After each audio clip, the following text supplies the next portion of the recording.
Anak-anak saya ni Ustaz, nak banding dengan pemain bola sepak, anak-anak saya lagi layak dapat kewarganegaraan Ustaz.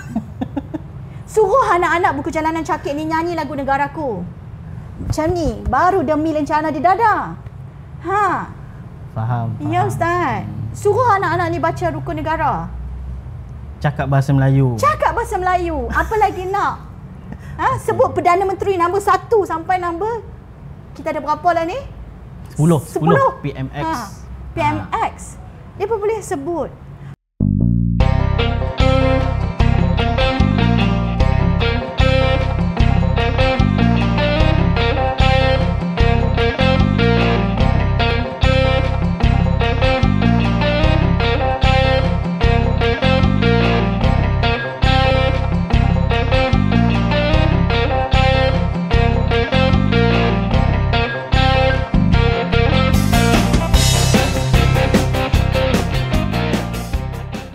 Assalamualaikum warahmatullahi wabarakatuh. Tuan-tuan dan puan-puan, bersama dengan saya lagi Ustaz Sai dalam podcast Kopi Dulu.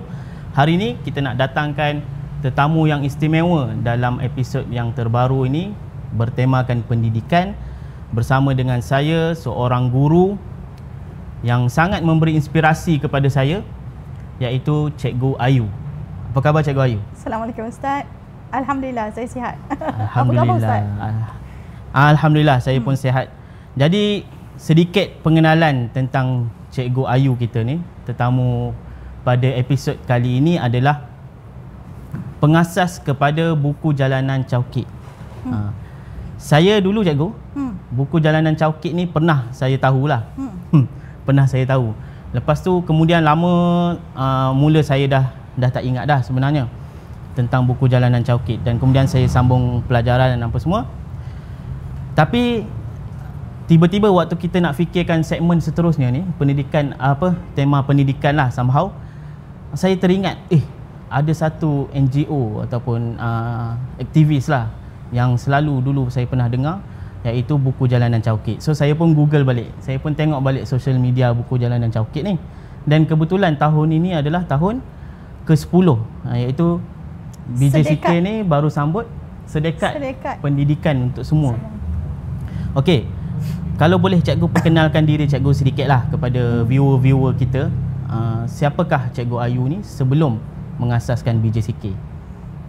So, bismillahirrahmanirrahim. Assalamualaikum warahmatullahi wabarakatuh.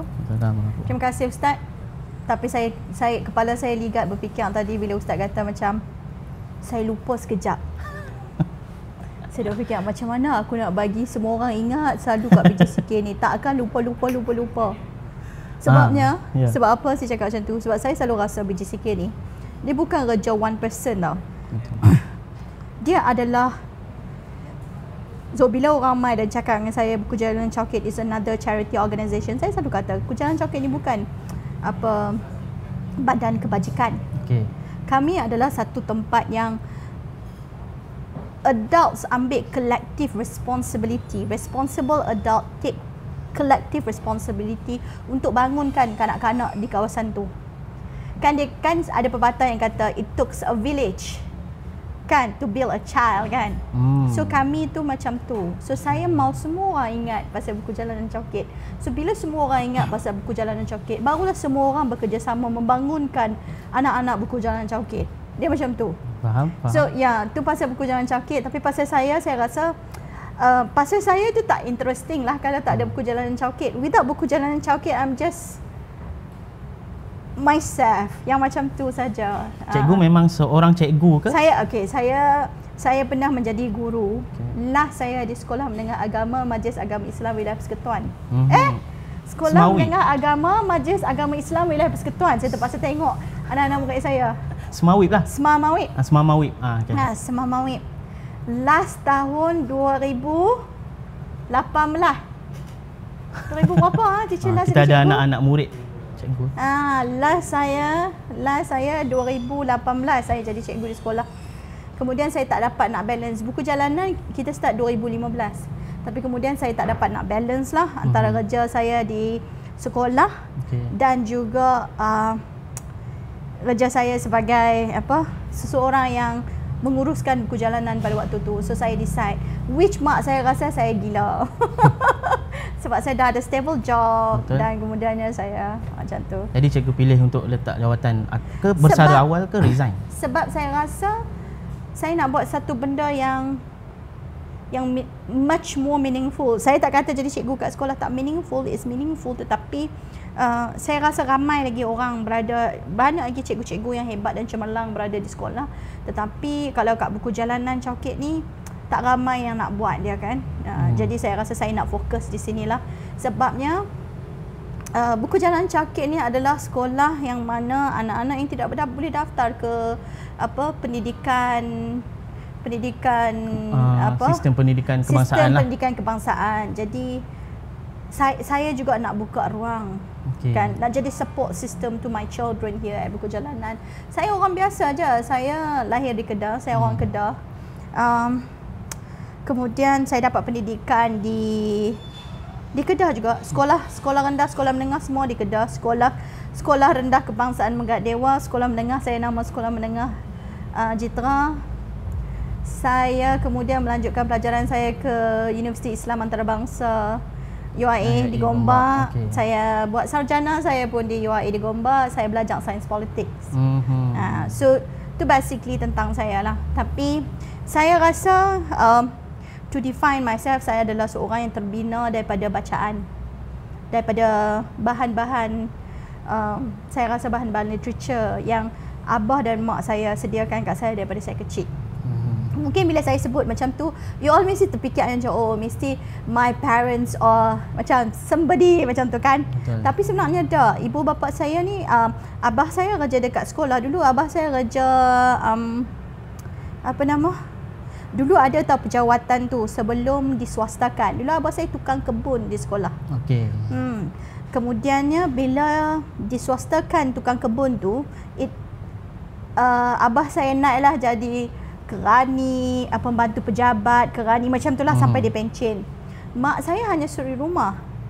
Tapi both of my parents ni adalah orang yang rasa pendidikan ni benda yang sangat penting untuk anak-anak mereka. Abah saya pernah kata kat saya yang kalau besi boleh terbang, float in the sky, tak ada benda yang saya tak boleh buat kat dunia ni. And dulu abah saya suka bawa balik buku-buku daripada sekolah yang ditinggalkan. Dan saya baca. Antara buku tu contohnya saya baca semasa saya kecil. Saya baca buku Pramodia Anantatur, Keluarga Gerilya.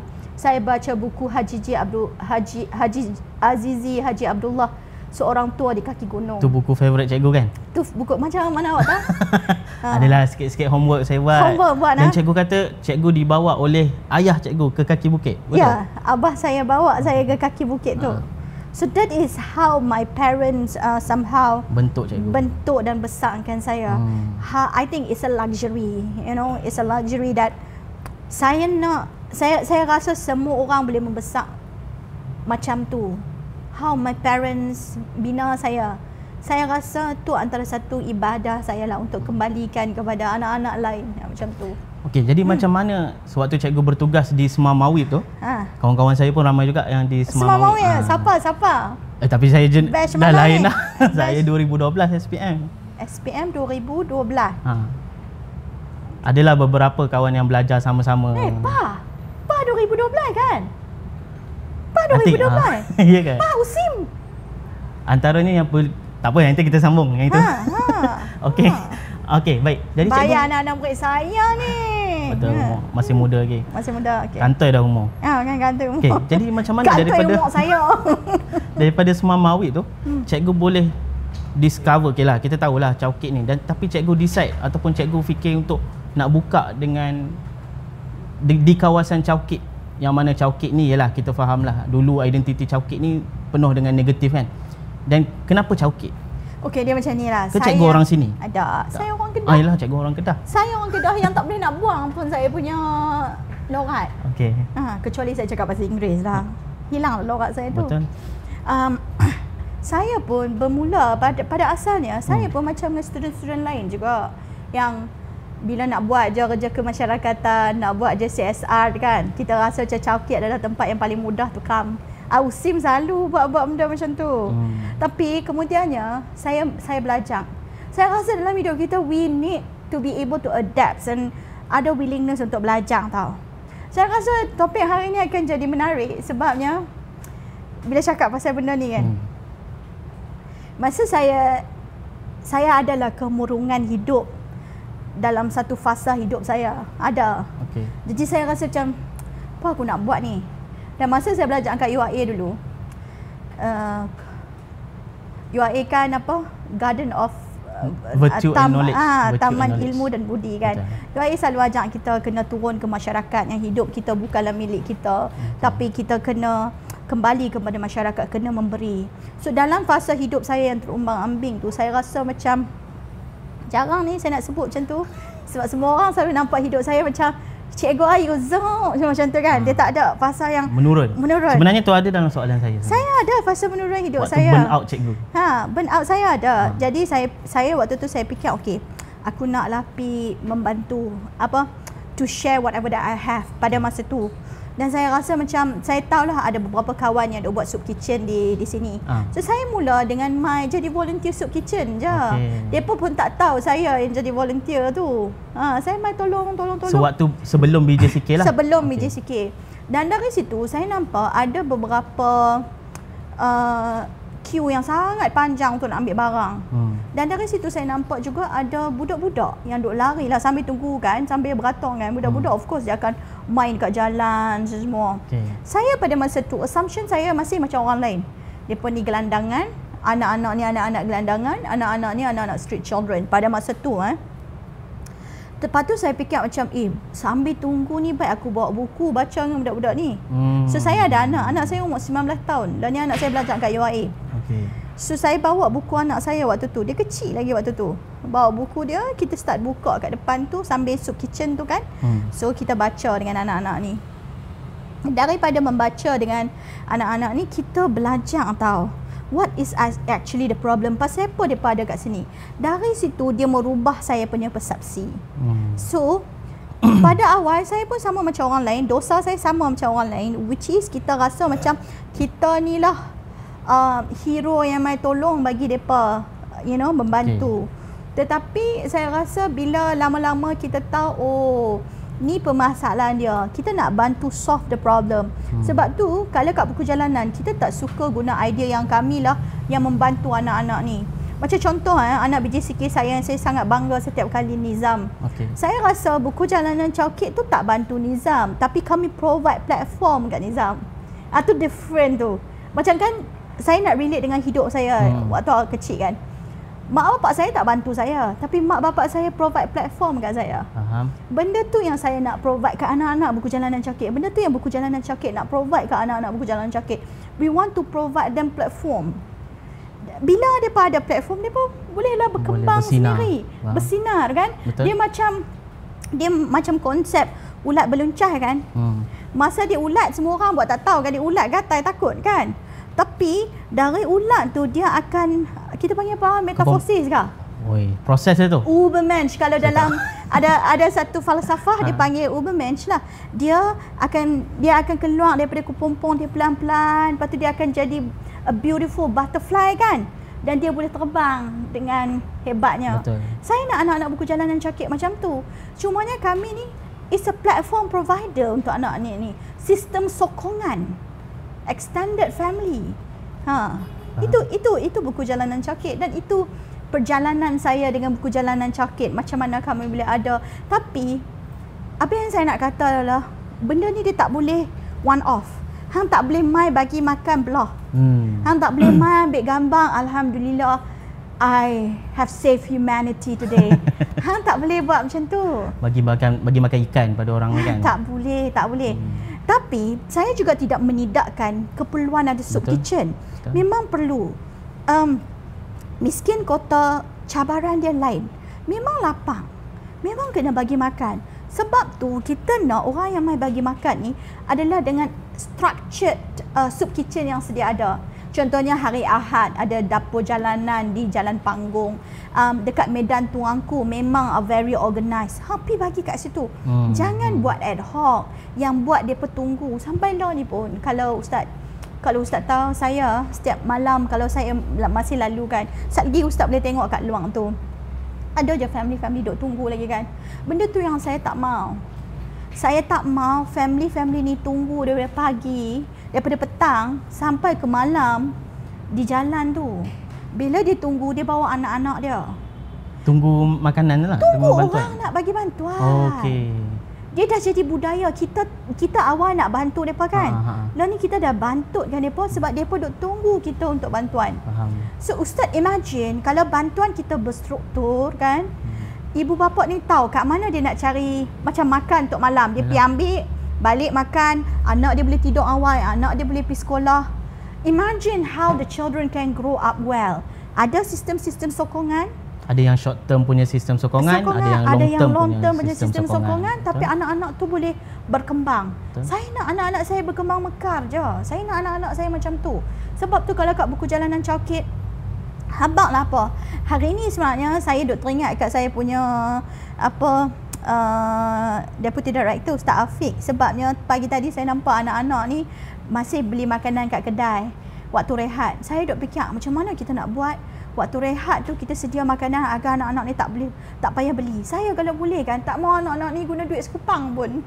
That's how I want to support the children. Faham. Because saya tahu duit tu bermakna pada anak-anak ni untuk simpan, buat benda lain, beli buku nanti dah masuk universiti macam mana. I am imagining life beyond tau untuk anak-anak buku jalanan ni. Benda-benda yang mustahil yang orang kata macam hidup anak-anak ni berhenti setakat tu, tak ada masa depan. Saya tak mau dengan benda-benda tu. Saya adalah orang yang rasa macam siapa kita? Hang bukan Tuhan nak kata orang ni tak ada masa depan. Tuhan kata kita kena berusaha. Lepas kita berusaha, kita bertawakal. Saya nak buku Jalanan Cawkit ni macam tu. Anak-anak buku Jalanan Cawkit ni macam tu. Berusaha dengan belajar bersungguh-sungguh. Kemudian kita tawakal lah. Aku dah berusaha. Aku pasti Tuhanku akan bagi yang sebaik-baiknya untuk aku. Okey, cikgu, menarik. Yang cerita tentang saya kata yang saya macam terlupa sekejap kan. Bukan apa, bukan sebab saya waktu tu saya pergi belajar. Podcast terlupa sekejap. Jangan. TS. Waktu tu saya ingat lagi cikgu, saya belajar di luar negara lah, di Jordan. Ketika tu saya ingat saya lalu dekat satu tadika tu. Situ ada satu pepatah yang dia tulis tufulati haqqi. Di mana sama juga dengan itu, seperti alam, kanak-kanak juga ada haknya, iaitu tufulati tu maksudnya dunia kanak-kanak adalah hak saya. Macam tu jugalah yang cikgu selalu perjuangkan di mana pendidikan betul. Saya kena belajar ni ilmu baru dari ustaz. So pendidikan tu adalah hak kepada semua orang, tak kira siapa kan. Dan saya diberi, dan kenapa buku Jalanan Cawkit ni dekat juga dengan hati saya, sebab waktu saya belajar dekat sana cikgu, saya diberi peluang lah untuk berkhidmat sebagai sukarelawan dekat NGO di bawah TFTN, Teach for the Needs, which is TFTN Jordan lah. Sebab situ ramai pelarian-pelarian anak Syria. Jadi kita orang TFTN Jordan ni, dia macam ni juga, dia sewa satu rumah.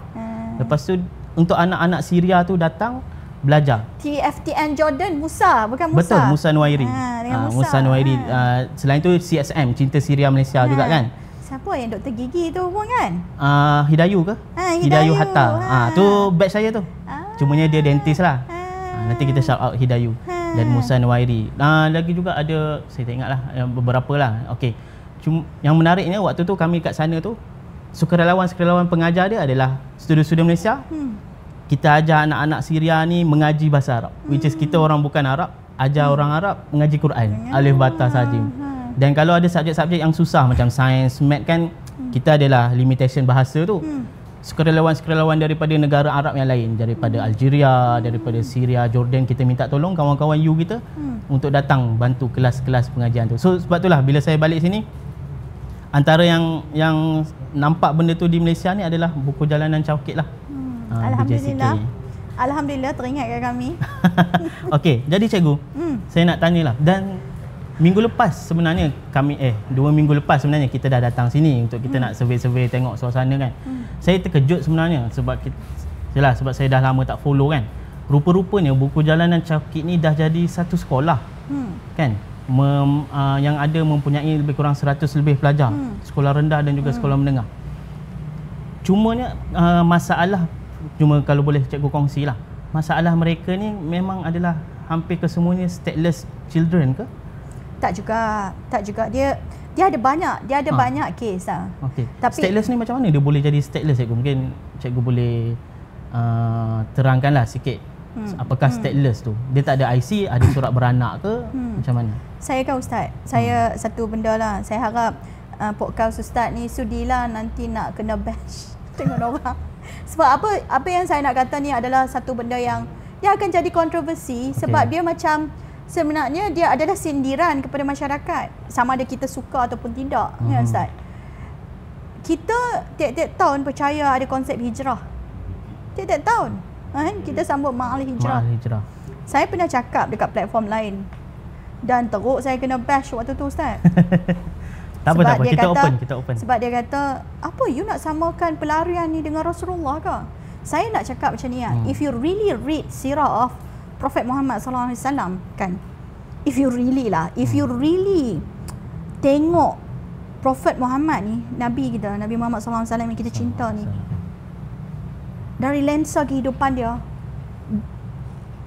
baginda ni adalah orang yang sangat-sangat cintakan kanak-kanak. Itu satu. Dan dalam perjalanan hidup sirah Rasulullah, baginda berhijrah. Dan kenapa baginda berhijrah? Hijrah Rasulullah tu adalah akibat penindasan yang berlaku di kota Mekah pada waktu tu. Betul. Dan Rasulullah diterima di Madinah. Bukankah apa saja sirah Rasulullah ni adalah satu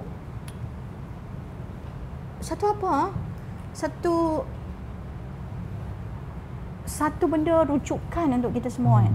Untuk kita rujuk. How are we going to navigate? How are we going to find a solution bila berlaku sesuatu? Kan? Betul. Macam tu kan? Betul kan? Rujukan kita. Betul kan? Jadi, kenapa bila mana contohnya, saya pernah ada, saya cakap benda ni, saya ikut dengan pelayan Rohingya. Kan? Ada orang kata kat saya, ambillah Rohingya tu jaga kat rumah hang. Dia NIMBY. Istilah NIMBY yang selalu disebut, not in my backyard. Not in my backyard kan? Kita ada berapa anak Rohingya kat sini? 3 orang. Kami ada 3 orang. Oh, sebab ni bukan kawasan. Mungkin ada yang sikit-sikit ada kan. Kita ada 3 orang kat sini. Tapi pada saya, mereka adalah kanak-kanak. Betul. Who are you to discriminate the children? Regardless lah. Regardless. Betul. Ke akhirat nak jawab macam mana dengan Allah? Macam mana nak jawab? Dan itu pun bukan pilihan diorang. Yeah, that you discriminate. And you discriminate a child. Kan?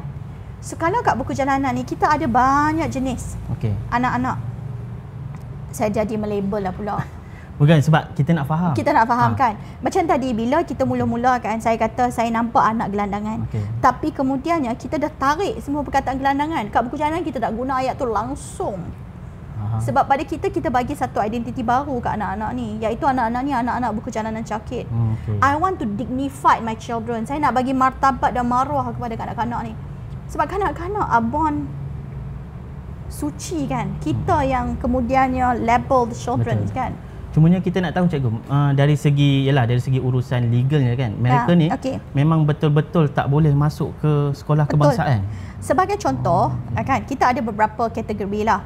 Satu, lelaki Malaysia, ustaz jangan kahwin, ustaz kahwin dengan perempuan warga asing, kemudian ustaz tak daftar perkahwinan tu. Ustaz, kalau ustaz tak daftar perkahwinan tu, anak ustaz tak boleh didaftarkan sebagai anak ustaz.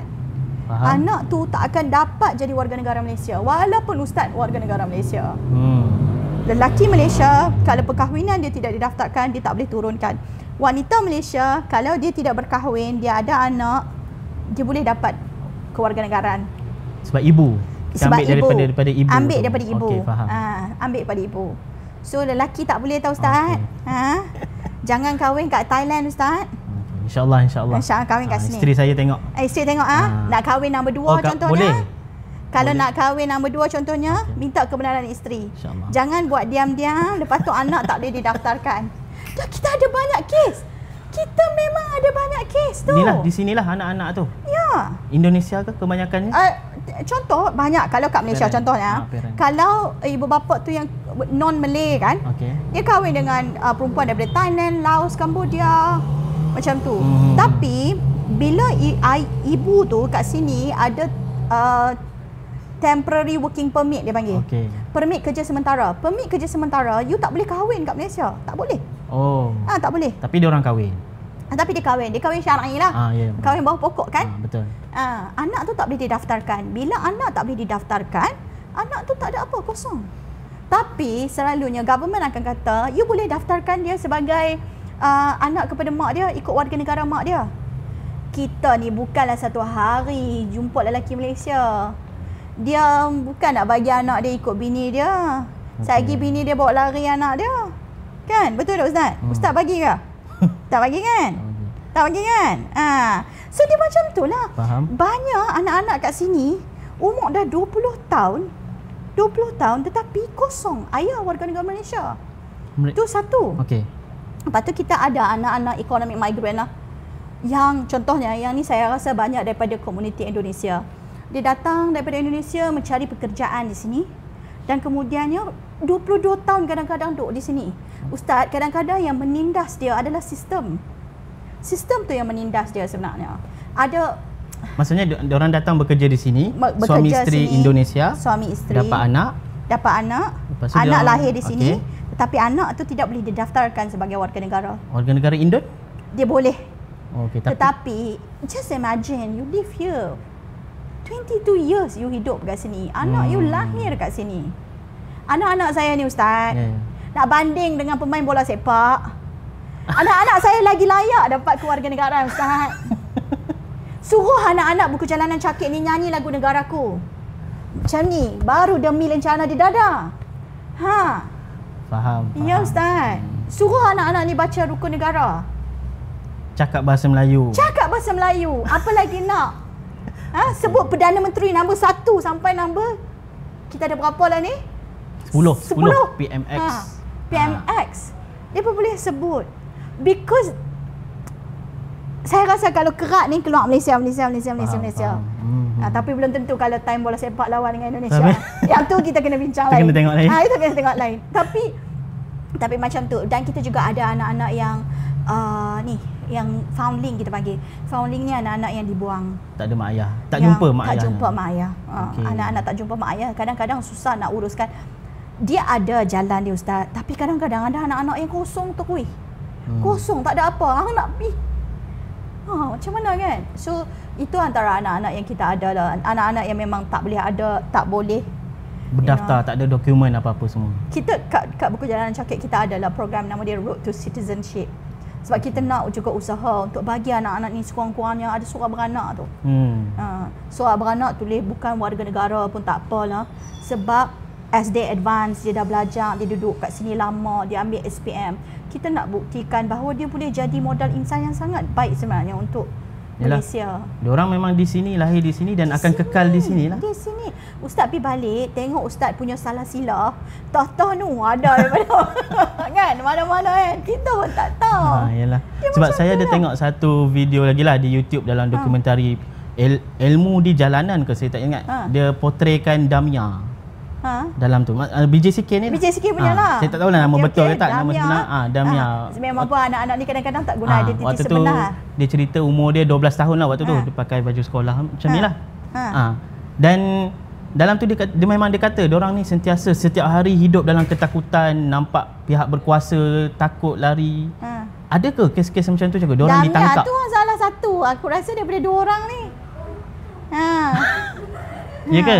Yang pakai waktu tu pakai mask 5 tahun lepas. Ada kat sini. Jadi memang itu hari-harian diorang ke cikgu? Yalah.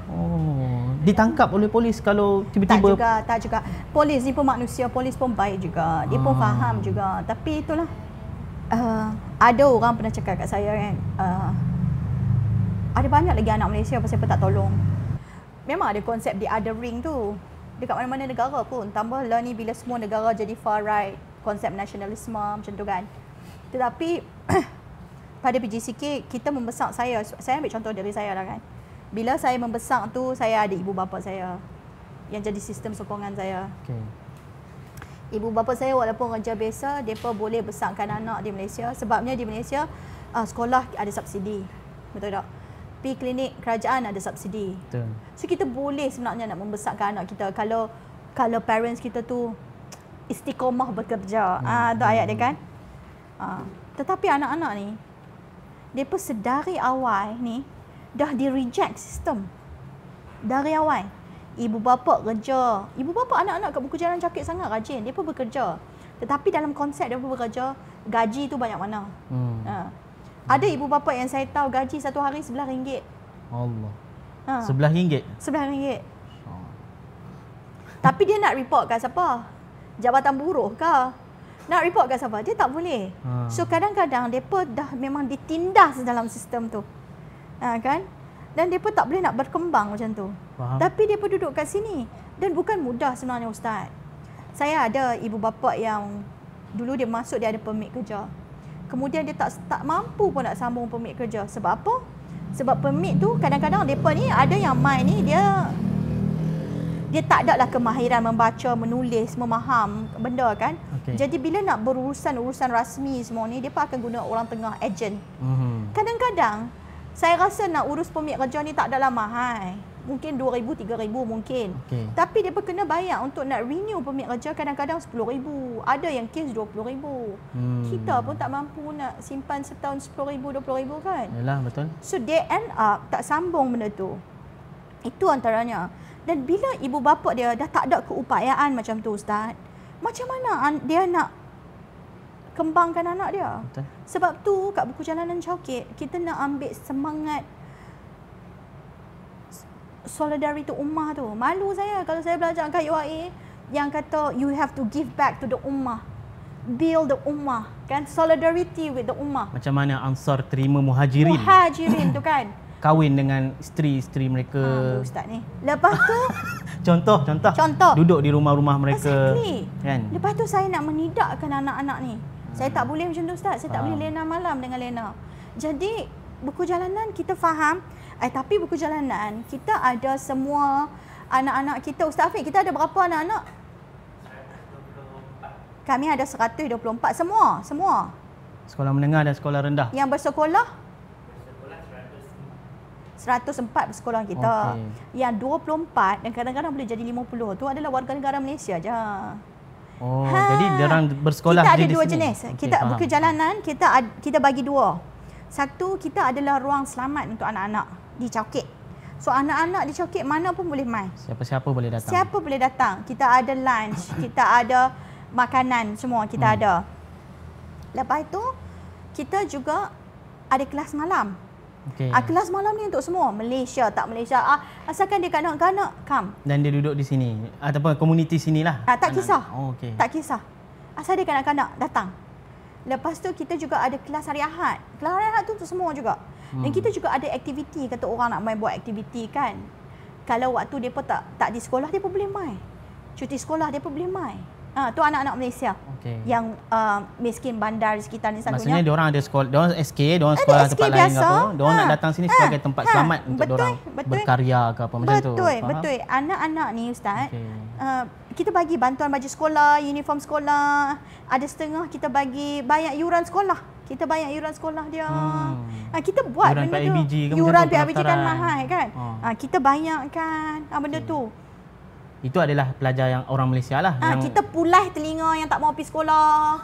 Pulai ustaz telinga. Yang untuk belajar di sini nama sekolahnya SBJK kan? Sekolah Buku Jalanan Cakit. Sekolah Buku Jalanan Cakit. Betul. Sekolah Buku Jalanan Cakit ni adalah partnership kita dengan Arus Academy. Sebab Buku Jalanan pun kita pun adalah kekangan kita, kekurangan kita. Jadi Arus Academy buat the design of syllabus tu, macam mana nak mengajak semua tu. Itu yang kita partner. Kita partner ustaz. Itulah. Kita kena berkolaborasi. Saya tengok antaranya lah juga ada lab science juga kan dekat tingkat atas. Kita ada science labs, kita ada maker space, ada laptop juga untuk diorang. Tapi sekolah kita macam tu lah. Sekolah kita masih daif, tapi kita nak bagi satu ruang lah sekolah bagi anak-anak nak feel. Ustaz tengok anak-anak saya pakai baju sekolah kan. Betul. They choose to pakai baju sekolah sebenarnya.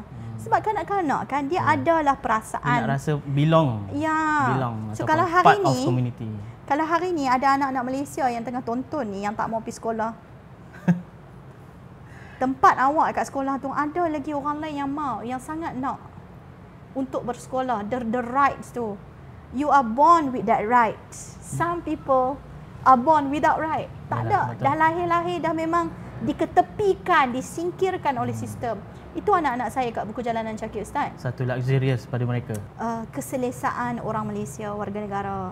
Saya tak kata yang kami nak anak-anak kami ni diterima masuk dalam sistem. Cumanya saya nak kata,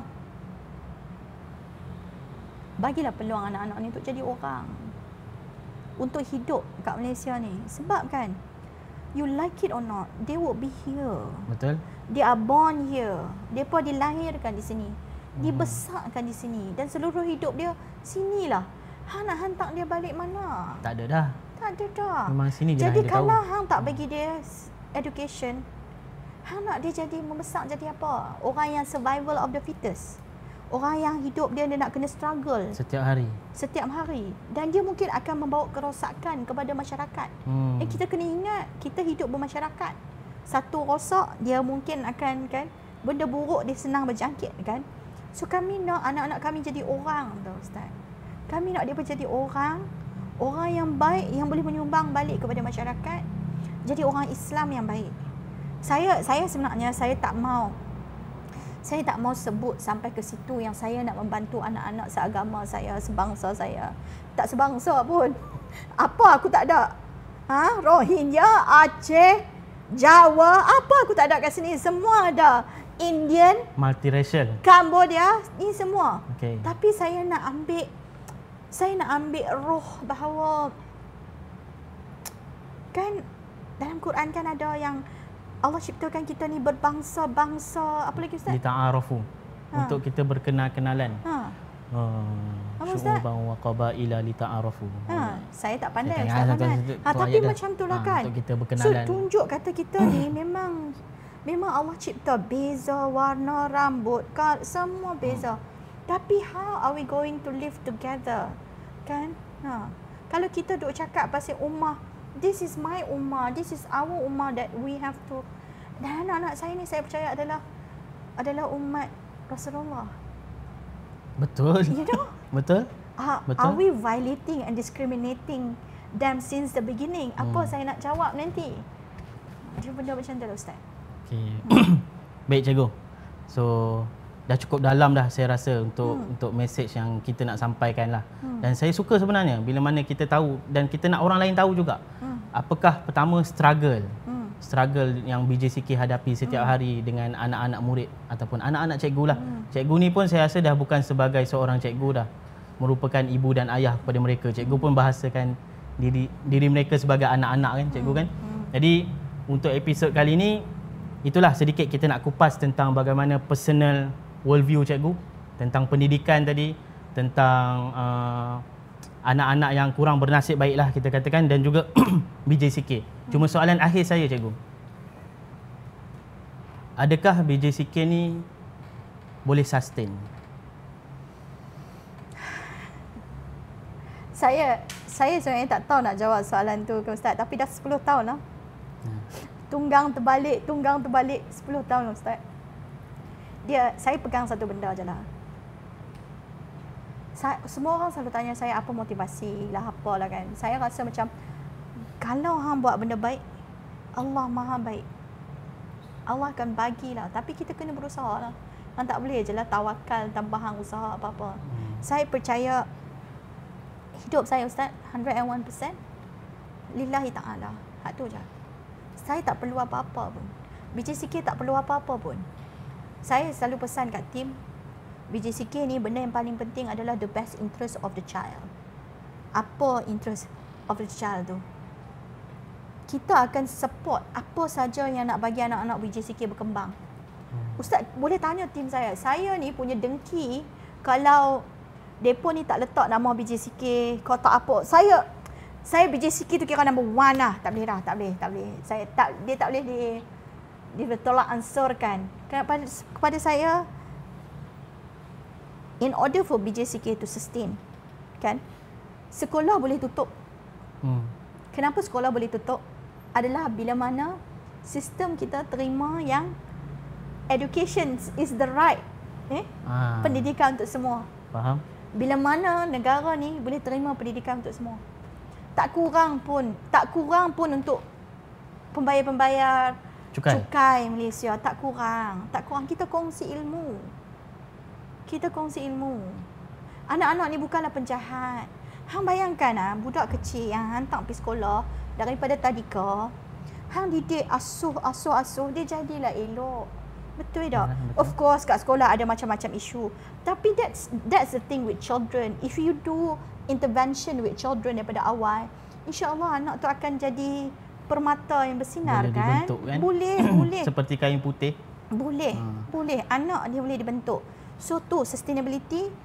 Sekolah BJCK ditutup sebab dia pun dah diterima di sekolah arus perdana. Itu satu. Tapi untuk BJCK, saya membayangkan BJCK have to be here. Bukan setakat di sini tau. Mungkin dia boleh bawa nama-nama lain. Tapi Ustaz bayangkan kalau di setiap daerah di Malaysia ada tempat macam BJCK di mana kanak-kanak boleh main. Tempat tu jadi support system tu kanak-kanak yang lepas sekolah. Kita selalu marah. Tak tahu nak buat apa. Kan? Budak-budak kita jadi mak rempit, kita marah. Betul. Tapi kita tahu tak dia pun tak tahu nak buat apa. Diorang balik sekolah awal, mak ayah masih belum balik contohnya. Jadi diorang sorang-sorang duduk kat rumah. Sistem sokongan apa yang kita provide? Betul, pendidikan tu penting. Tapi Safe adakah space. benda yang support pendidikan tu? Kan? Yang jadi Okey. macam tu. Tapi cikgu, dah 10 tahun dah macam cikgu cakap kan. Dah 10 tahun. Pejam celik macam mana nak sustain turun bawah, turun naik. Dah 10 tahun. Mungkin cikgu boleh shout out lah kepada siapa yang bantu BJCK antara penaja-penaja utama ke yang mungkin untuk kita nak bagi tahu kepada orang ramai ni bahawa ada orang yang membantu. Dan why not kita daripada orang kata mengecam ke, mengutuk ke apa ke, kita jadi dalam part of community yang membantu. Siapakah penaja-penaja utama ataupun yang BJCK boleh highlight? InsyaAllah. So, saya bagi pihak Buku Jalanan Coket, saya sangat nak berterima kasih pertamanya kepada Julius Biscuit. Biskut Julius tu. Ustaz makan biskut Julius. Beli biskut Julius lepas ni. Saya dah jadi influencer yang jual. Dah.